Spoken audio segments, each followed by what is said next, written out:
મહિનાથી 10 લાખની લાંચ માંગવાના ગુનામાં નાસ્તા ફરતા ઉત્તરાયણ પોલીસ મથકના પીએસઆઈ ડીકે ચોસલાને આખરે વડોદરા ખાતેથી વડોદરા એસીબીની ટીમે છટકું ગોઠવી ઝડપી પાડ્યો હતો।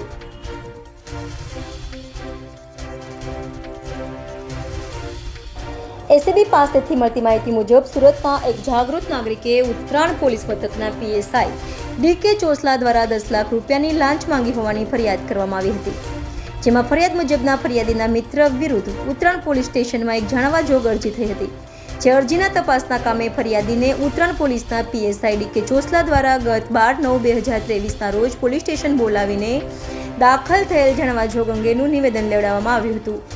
અરજીના સામે નિવેદન લીધા બાદ પીએસઆઈ દ્વારા પોતાની પાસે રહેલ એપલ આઈફોન 14 જમા લઈ લીધો હતો। ત્યારબાદ ગઈ તારીખ 19/9/2023ના રોજ ફરી પીએસઆઈ ચોસલાએ મળવા ઉત્તરાયણ પોલીસ સ્ટેશન ખાતે બોલાવ્યો હતો, ત્યારે 10 લાખ રૂપિયાની લાંચ માંગી હતી। ફરિયાદીએ એસીબીમાં ફરિયાદ કરતા વધુમાં જણાવ્યું હતું કે ઉત્તરાયણ પોલીસ મથકના પીએસઆઈ ચોસલાએ ગત 21/9/2023ના રોજ ફરી બોલાવીને જણાવ્યું હતું કે આ ગુનાની તપાસમાં તેમજ બીજા કોઈ ગુના દાખલ થવામાંથી બચવું હોય તો 10 લાખ આપવા પડશે।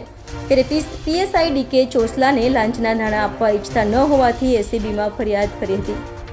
એસીબીમાં પીએસઆઈ માંગેલી લાંચની ફરિયાદને આધારે વડોદરા એસીબી ટીમે આજરોજ લાંચ સામે છટકાનું આયોજન કર્યું હતું।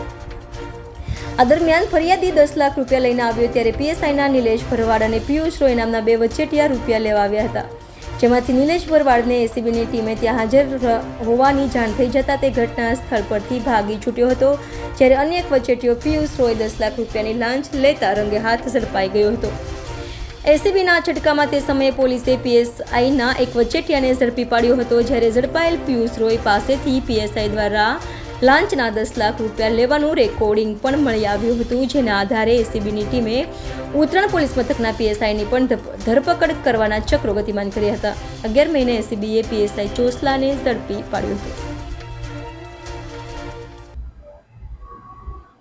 ગત સપ્ટેમ્બર 2023માં એન્ટી કરપ્શન બ્યુરોમાં ફરિયાદ મળેલી કે ઉત્તરાયણ પોલીસ સ્ટેશનમાં ફરજ બજાવતા સબ ઇન્સ્પેક્ટર ડીકે ચોસલા જેઓએ પોતાના બે અન્ય વચેટિયા પ્રજાજનો મારફતે એક જાણવાજોગની તેઓ ઇન્વેસ્ટિગેશન કરી રહેલ હતા।